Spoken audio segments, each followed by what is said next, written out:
Eu quero orar aqui para a gente dar início à palavra. Pai, em nome de Jesus, nós te louvamos, te engrandecemos, te bendizemos nesse lugar. Que o Senhor venha iluminar o nosso coração, que o Senhor abra nosso entendimento cada dia mais para a Tua palavra, que ela se revele aos nossos olhos, Pai. Que a Tua virtude, que a Tua verdade, Senhor, seja lei no nosso coração. Que a gente seja atraído cada dia mais para perto de Ti, Senhor, para perto dos Teus valores, os valores do Teu reino, para quem Tu és, Senhor. Que nós possamos ter cada dia mais um relacionamento contigo, Pai. Que a gente possa não apenas, Senhor, viver pensamentos sobre o Senhor, mas que a gente possa viver relacionamento com o Senhor. Que a gente possa ouvir, entender, falar as nossas coisas para o Senhor, que a gente possa te ter como um amigo, como um pai, como alguém que está muito perto, como alguém que nos influencia, como alguém que muda a nossa rotina, como alguém que transforma quem nós somos, como alguém que determina nosso caráter, como alguém que nos influencia em todas as áreas da nossa vida, como alguém que nos ajuda a tomar decisões no dia a dia. E em nome de Jesus, Pai, faça presente cada dia mais no nosso coração e a Tua palavra seja sempre um divisor de águas em nós. Em nome de Jesus, amém. Amém. Eu quero falar aqui para vocês hoje, eu quero dar continuidade no livro de João aqui. A gente vai falar um pouquinho hoje sobre o capítulo 5 e do versículo 31 até o 46. Eu vou ler algumas partes aqui. Eu vou falar sobre alguns valores aqui. Eu vou falar sobre as obras que Jesus fez. Ele vai falar que testificam de quem Ele é, de que Ele mesmo é Deus. E eu quero falar também por que os fariseus e os mestres da lei aqui, eles acabaram pegando algumas coisas só daquilo que tinha sido escrito no Antigo Testamento e daquilo que Jesus falou, e outras coisas eles não consideraram, e como isso impacta as nossas vidas, e como a gente também faz isso às vezes, e o que a gente deve fazer quando isso acontece. Tá certo? Então vamos ler 31, João 5, 31. Se testifico acerca de mim mesmo, o meu testemunho não é válido. Há outro que testemunha em meu favor, e sei que o seu testemunho a meu respeito é válido. 33. Vocês enviaram representantes a João, e ele testemunhou da verdade. Não que eu busque testemunho humano, mas menciono isso para que vocês sejam salvos. João era uma candeia que queimava e irradiava luz, e durante certo tempo vocês quiseram alegrar-se com a sua luz. Eu tenho um testemunho maior que João, a própria obra que o Pai me deu para concluir, e que estou realizando, testemunha que o Pai me enviou. E o Pai que me enviou, Ele mesmo testemunhou ao meu respeito. Vocês nunca ouviram a sua voz, nem viram a sua forma, nem a sua palavra habita em vocês, pois não creram naquele que Ele enviou.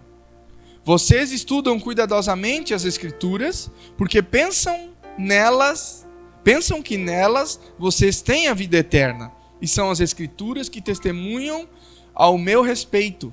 Contudo, vocês não querem vir a mim para terem vida. Eu não aceito glória de homens, mas conheço vocês. Sei que vocês não têm o amor de Deus, e eu vim em nome de meu Pai, e vocês não me aceitaram. Mas, se outro vier em seu próprio nome, vocês o aceitarão. Como vocês podem crer, se aceitam glória uns dos outros, mas não procuram a glória que vem do Deus único? Contudo, não pensem que eu os acusarei perante o Pai. Quem os acusa é Moisés, e em quem estão as suas esperanças. Se vocês crescem em Moisés, creriam em mim, pois ele escreveu a meu respeito, visto porém que não creram no que ele escreveu, como crerão no que eu digo? Até aí. Jesus, de alguma forma aqui, ele está tendo uma conversa com os fariseus e doutores da lei e aquelas pessoas que influenciavam no seu tempo, que eram religiosos do seu tempo. E essas pessoas, eles acabavam que eles não criam em Jesus, eles não acreditavam naquilo que Jesus estava falando para eles. Eles estavam vivendo uma vida religiosa, sim, e diziam que criam em Moisés e por isso não criam em Jesus, enfim, e eles tinham várias conversas ali. E Jesus começa a dizer que a obra que Jesus fazia estava falando de Deus. Ali no versículo 34 fala: não que eu busque testemunho humano, mas menciono isso, que vocês sejam salvos. João era uma candeia que queimava e irradiava luz, e durante certo tempo vocês quiseram alegrar-se com a sua luz. E daí ele fala: eu tenho um testemunho maior que João, a própria obra que o Pai me deu para concluir. As coisas que Jesus fazia, de alguma forma, ou de todas as formas, apontavam para quem Deus é. Para quem Deus é. O que aquelas pessoas faziam? Eles criam no Antigo Testamento, e quando Jesus veio cumprir tudo aquilo que estava escrito no Antigo Testamento, eles não receberam Jesus. Por que será que isso aconteceu? E trazendo isso para nós, para as nossas vidas, e eu pensando sobre essa palavra, que conclusão que a gente chega em relação a isso? Vem Jesus, claro que ele vem quebrando paradigmas, talvez ele não era justamente quem eles esperavam, e de fato não era. E quando se trata de nós também muitas vezes construímos um Deus a partir daquilo que a gente pensa, né? Um dia uma jovem falou: eu acho que Deus ele não é assim como vocês falam. Eu acho que Deus ele é mais legal, ele é mais brother, ele é mais tranquilo, ele é mais, né, de estar do nosso lado aí para fazer as coisas. Eu acho que Deus é um Deus mais tranquilo, mais sossegado. Ele não é bem como vocês falam. O que acontece? A gente tende a construir um Deus a partir da nossa própria vontade. Porque, na verdade, nós queremos que Deus faça a nossa vontade. E a gente fala bastante sobre isso, e era isso que os fariseus estavam fazendo e falando. Eles queriam que Jesus fizesse aquilo que eles achavam que deveria ser, e não aquilo que ele mesmo queria fazer, que era transformar a vida deles. E aí eles atentavam para algumas coisas da lei e deixavam outras. Por quê? Porque a gente tende a selecionar aquilo que nos interessa. A gente tende a ser seletivo enquanto a palavra. Eu estou aqui lendo um texto e aquilo que me interessa eu pego para mim enquanto verdade, e o que não interessa, não tanto. Um monte de gente coloca aí: não julgueis, não julgue, não sei o quê, né? Por exemplo. Mas quando a gente olha na palavra, é que não é para julgar segundo as aparências. Então não é bem assim, não julgue, né? As pessoas pegam isso e não, a gente não pode, por exemplo, chamar alguém para conversar, para dizer assim, o que você está fazendo, ou a conduta que você está levando, não é uma conduta que vai levar você à vida. Não, pastor, você não pode julgar. Estou dando um exemplo aqui, né? E tem um outro exemplo que eu coloquei aqui. 1 Coríntios 6,9 fala assim. Quero ler aqui para vocês. 1 Coríntios 6,9 fala assim. Olha só para a gente entender como a gente é seletivo naquilo que a gente lê e naquilo que a gente busca como verdade para as nossas vidas. 1 Coríntios 6,9 fala assim: Vocês não sabem que os perversos não herdarão o reino de Deus? Não se deixem enganar, nem imorais, nem idólatras, nem adúlteros, nem homossexuais, passivos ou ativos, nem ladrões, nem avarentos, nem alcoólatras, nem caluniadores, nem trapaceiros herdarão o reino de Deus. Assim foram alguns de vocês, mas vocês foram lavados, santificados, justificados no nome de Jesus Cristo e no Espírito de Deus. Por que eu estou lendo isso aqui? Porque tem um monte de gente que coloca nas redes sociais ou redes antissociais, tem alguns que estão chamando agora, né? Não é redes sociais, é antissociais, porque na verdade não tem nada de social, né? Mas tudo bem. Não sei se é social ou antissocial. Mas eles colocam esse versículo para, por exemplo, ficar dizendo sobre a homossexualidade. Não que eu esteja aqui defendendo, não é isso que eu estou fazendo. Mas eles colocam, porque a homossexualidade que está tão em voga aí hoje é pecado, vai para o inferno, não sei o quê. Mas não é só isso que o versículo está dizendo. Ele está dizendo bem assim, ó. Imorais, idólatras, adúlteros, homossexuais, passivos ou ativos, ladrões, avarentos, alcoólatras, caluniadores, trapaceiros, esses não herdarão o reino de Deus. Então tem um monte de coisa que está dizendo, não é só o avarento, não é só o homossexual, é um monte de coisa, e quando a gente vai entender isso, o que Deus quer de nós temos que entender o total. E era isso talvez que os fariseus estavam fazendo. Eles estavam sendo seletivos, escolhendo aquilo que eles queriam e não olhando a palavra num todo. E normalmente aquilo que a gente deixa de lado da palavra é a área que mais a gente deve ser tratado. A gente está aqui, a gente olha aqui, né? Imorais, idólatras, adúlteros, homossexuais, mas a parte do avarento a gente deixa quieto ali, né? Do trapaceiro também, a gente não fala muito, né? Porque o avarento, normalmente, ele é meio trapaceiro, porque, né? Ele quer ter bastante dinheiro e por isso faz as suas trapaças, suas tramóias e tal. Isso ali não é importante. O importante é só que o homossexual não vai herdar o reino de Deus. Ou só que o adúltero não vai herdar o reino de Deus. E quando a gente vai para Jesus, Jesus fala assim, que adultera não é só aquele que, por exemplo, tem relação com uma pessoa que não é sua esposa ou seu esposo. Aquele que deseja, aquele que olha já é adúltero. E aí como fica?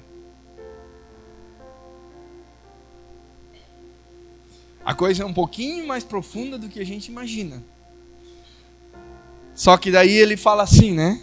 Assim foram vocês, alguns de vocês, mas foram lavados, santificados, justificados no nome do Senhor Jesus Cristo e no Espírito de nosso Deus. Amém? Tem uma outra palavra também que normalmente as pessoas elas usam para dizer que os ricos não vão para o céu, né? Tem aquele versículo que fala, né?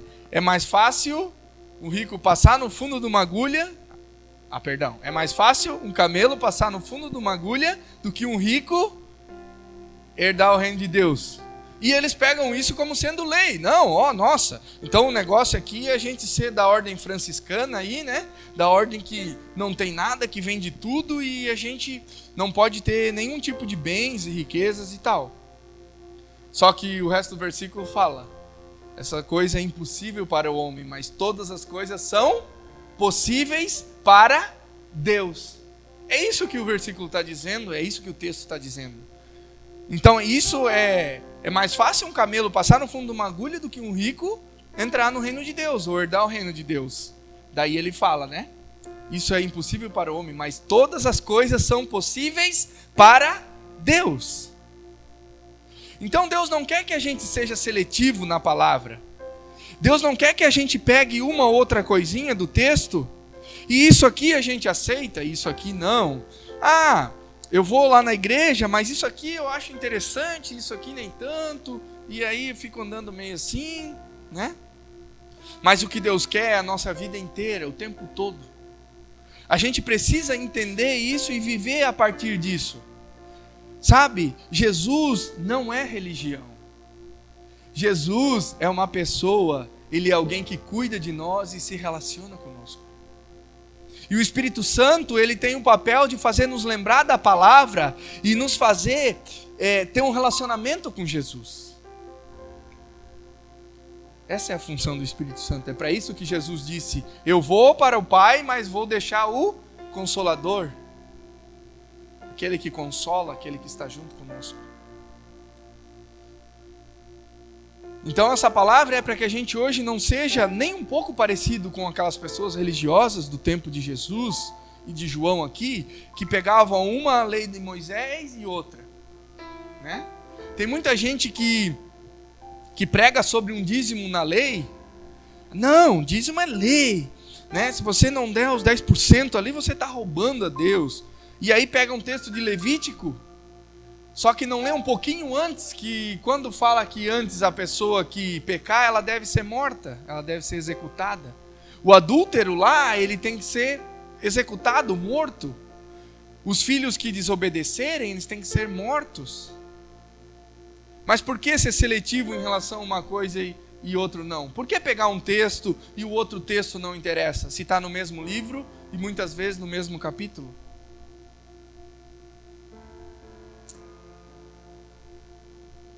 Se a nossa contribuição não é por amor, se a gente não vem aqui e não diz, ó Deus, eu contribuo porque eu quero ver a tua obra não só se mantendo, mas crescendo, nós queremos ter um lugar confortável, nós queremos ajudar pessoas, nós queremos ter um social bem feito. Se não é por isso, se é por obrigação ou medo de roubar a Deus, tem gente que diz assim, a motivação não interessa, o importante é que dê. Não, a motivação interessa. Porque a Bíblia fala que Deus ele conhece as intenções do nosso coração. A motivação interessa. Por que ou por quem que nós temos feito todas essas coisas? Então que quando a gente pega um livro aqui, que a gente pega uma palavra, que a gente queira inteira ela para nós, para o nosso dia a dia. Eu vou dizer um negócio para você. Nós nunca, preste bem atenção no que eu vou dizer aqui, nós nunca vamos conseguir seguir o que está aqui. Nunca. Nós podemos virar monges e nos isolarmos do mundo e ficar só lendo a palavra e só comendo pão e água, mesmo assim o nosso pensamento vai fugir e nós vamos pecar. Nós nunca vamos conseguir seguir isso aqui. Mas é por isso que tem a graça de Deus. É por isso que a graça é um presente, é por isso que Deus é um presente, é por isso que o Espírito Santo, ele nos enche. E é por isso que o texto fala que nós somos justificados. O texto de Coríntios. Nós somos justificados. É Ele que faz isso por nós. Ele nos santifica. Qual é o nosso papel então? Nosso papel é querer estar mais perto de Jesus. Mais perto de Jesus. Essa semana eu estava conversando com um amigo e a gente estava conversando sobre a Bíblia e a gente disse, a Bíblia, a letra, a Bíblia, a escrita, ela não dá conta de quem Deus é. Tem um texto que fala que se tivesse descrito num livro todos os milagres que Jesus fez, não haveria livros no mundo para ter. É impossível. Então a letra, a linguagem, a Bíblia, o livro, ele não dá conta de quem Deus é. Deus é muito mais além do que uma frase, do que um versículo. É por isso que Jesus veio e fala, eu sou o Verbo. Porque Deus é muito mais representado por um homem que veio, se fez carne, do que propriamente por uma letra. Isso aqui é base para nós e essa é a nossa referência. Mas eu quero dizer para você que nós temos mais, porque nós temos que ter um relacionamento com Deus, com Jesus. E aí Ele vai iluminar e vai clarear tudo isso aqui para nós. E nós vamos nos aproximar cada vez mais dEle. E um relacionamento com Ele é que vai transformar quem nós somos. E cada vez mais nós seremos justificados, santificados, edificados por Ele, nosso caráter vai ser modificado, nossa vida. Nós não vamos dar conta disso aqui.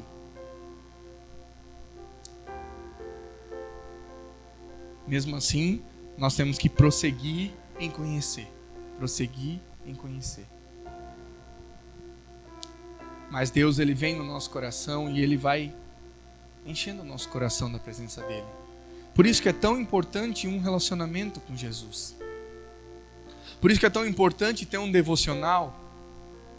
ler um devocional, tirar aquele tempo para pensar sobre Deus, sobre quem Ele é, para ler a palavra, um tempo de oração.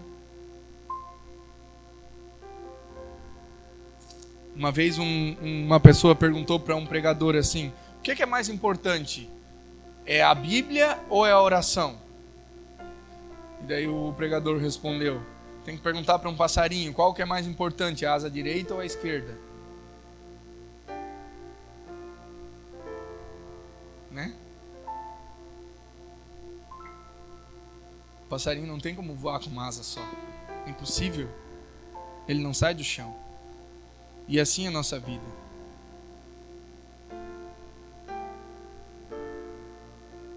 No 39 fala assim, olha só: vocês estudam cuidadosamente as Escrituras, porque pensam que nelas vocês têm a vida eterna.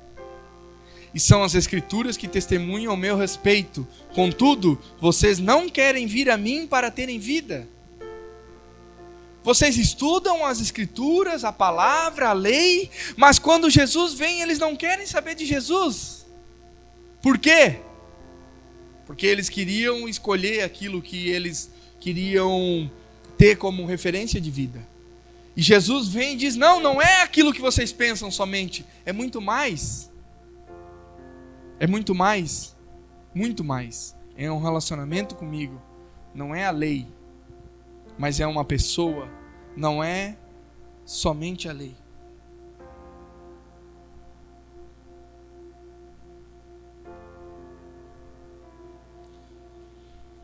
Vocês entendem que normalmente aquilo que a gente exclui é a área que mais é para a gente ser tratada?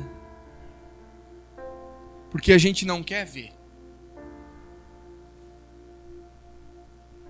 A gente não quer ver. E eu li uma frase esses dias que dizia que o cristão que perdoa é um bom cristão. E aquele que não perdoa não é cristão. Falando de perdão. Não é um ruim cristão, não tem ruim cristão, não tem um mau cristão. Mas aquele que não perdoa não é cristão. Porque aquele que não perdoa, ele não passou pela cruz, ele não passou pela justificação. E aí quando a gente ouve, a gente vê a palavra e a gente quer ter um relacionamento com Deus e uma religião, só que a gente não segue isso. Não funciona. Não, é porque perdoar é muito difícil, é verdade? A palavra já diz, perdão, perda. Perco a minha razão. Só que muitas vezes ser cristão é abrir mão dos nossos próprios direitos. Jesus abriu mão do próprio direito dele de dizer: eu não quero fazer isso, mas que seja feita a tua vontade, não a minha. Eu quero que a nossa igreja ela se desenvolva cada dia mais como uma igreja que vive a palavra em prática. Não somente em letra, mas em prática. Em quem Deus é, em quem o Espírito Santo é, em quem Jesus é de fato. Porque é isso que transforma as nossas vidas. Se não vira só teoria, se não vira só letra, e a Bíblia fala, a letra mata, mas o Espírito vivifica. Se nós, nos nossos relacionamentos, não vivermos o que está aqui, não adianta. Porque aí vai ser uma letra engessada e aí não tem o que fazer. Jesus fala no 45, contudo não pensem que eu os acusarei perante o Pai. Quem os acusa é Moisés. E em quem estão as suas esperanças? Está falando da lei. A própria lei que vocês querem viver é a mesma lei que vai condenar vocês. Mas Jesus fala, eu não vim para condenar, eu vim para salvar. Jesus veio, cumpriu a lei e nele nós temos a vida eterna. Ele não disse que é a lei que ia nos salvar, é Ele que nos salva. Não é a letra que nos salva, é Jesus que nos salva. Não é uma escrita que nos salva, é Jesus que nos salva. É Ele que nos salva. Ele que nos justifica, Ele que nos santifica. Não é saber os mandamentos, não é conhecer a Bíblia de capa a capa que nos salva. É Jesus que nos salva. Eu não me canso de falar isso e eu nunca vou me cansar de falar isso. Não é ser um doutor na lei, ser formado em teologia e ter mestrado e doutorado em teologia que vai nos salvar. Quem nos salva é uma pessoa, Jesus Cristo. Ele nos salva, Ele nos justifica, Ele nos santifica, Ele transforma quem nós somos. Então para que eu preciso ler a palavra? Então para que nós precisamos fazer o plano? Para conhecer mais quem Ele é. Para nos aproximar mais dEle. E aí a gente se torna mais parecido com Ele e a gente se aproxima dEle. E a gente conhece mais dEle e Ele revela a palavra a nós. E a gente conhece mais dEle e a gente se aproxima mais. E Ele transforma quem nós somos, Ele quebra o nosso coração e nós nos aproximamos dEle. Não existe uma vida cristã estacionada. A nossa vida cristã, ela tem que ser cada dia um passo com Jesus, um crescimento, um aprendizado, uma experiência.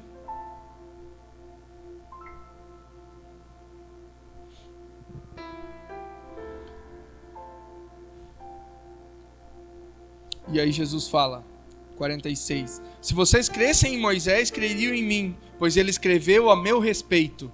Visto, porém, que não creem no que ele escreveu, como crerão no que eu digo? A Bíblia ela é completa, e se nós estudarmos o Antigo Testamento, está falando dos valores de Jesus, de quem Jesus é. Se nós estudarmos os Salmos, está falando de quem Jesus é. A lei, Êxodo, os profetas maiores e menores. Se nós estudarmos aqui os sinóticos, que são os Mateus, Marcos e Lucas, está falando de Jesus. Se nós estudarmos as cartas de Paulo, está falando sobre Jesus. Se nós estudarmos as cartas de João, está falando sobre Jesus. Tudo isso aqui está falando sobre Jesus. Mas ainda assim isso não dá conta de Jesus, de quem Ele é totalmente. É por isso que nós temos que ter um relacionamento com Ele. Nós conhecermos isso aqui vai nos ajudar demais. Mas ouvir dEle, tomar decisões sobre Ele, sobre as nossas vidas, nos valores que Ele nos dá, é isso que nos transforma. Vocês entendem como isso muda o nosso dia a dia? Vocês entendem como isso muda o nosso dia a dia? Como isso muda os nossos valores? Como isso muda os nossos princípios? Como isso transforma quem nós somos? Jesus aqui, ele não estava reivindicando aos fariseus, vocês têm que me aceitar, porque ele fala, não busco glória de homens. Mas ele está dizendo assim, ouçam aquilo que eu estou falando e olhem, vejam aquilo que eu estou fazendo, porque eu estou falando e estou fazendo coisas do próprio Deus. Vocês não estão sendo salvos, vocês são doutores da lei, e mesmo assim, vocês estão indo para o inferno.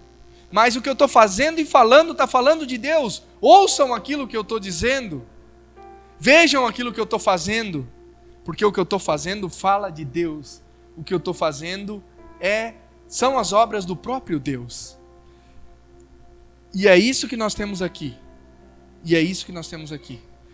Quando nós lemos a palavra, quando nós estudamos isso aqui, que a gente estude tudo totalmente. E que a gente diga, Deus, eu não dou conta disso tudo que o Senhor está falando. Eu não dou conta, mas o Senhor faz com que eu dê conta. Porque o Senhor me justifica, me santifica, me transforma. Amém? Por que isso muda quem nós somos? Porque um relacionamento com Jesus muda quem nós somos. Queira estar mais perto dele, busque mais dele. Deixa ele sustentar. Tenha experiências com Jesus. Mas sabe como a gente tem experiências com Jesus? Quando a gente não depende de nós.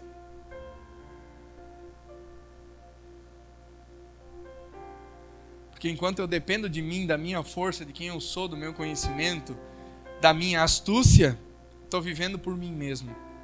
Mas quando eu digo para Ele, eu sei que eu não dou conta, Deus faz agora, e eu me jogo em teus braços, aí Ele diz assim, deixa que agora eu te sustento, agora eu vou fazer aquilo que tu não imagina, agora tu fez a coisa certa, deixou o governo da tua vida nas minhas mãos. E aí nós temos experiências com Ele. E aí todas as lacunas das nossas vidas, Jesus vem e constrói uma ponte para que Ele nos sustente. Exatamente isso que acontece. Por isso que quem tem um relacionamento com Jesus não vai ser seletivo enquanto a palavra, porque sabe que não dá conta. Sabe que não dá conta. Mas deixa Deus sustentar.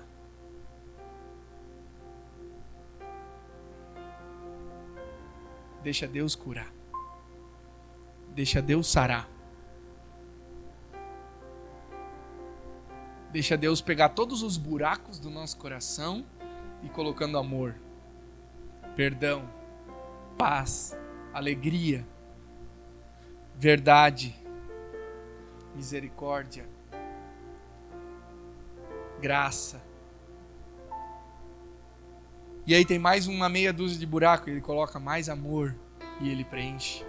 Mais graça, mais misericórdia, mais paz.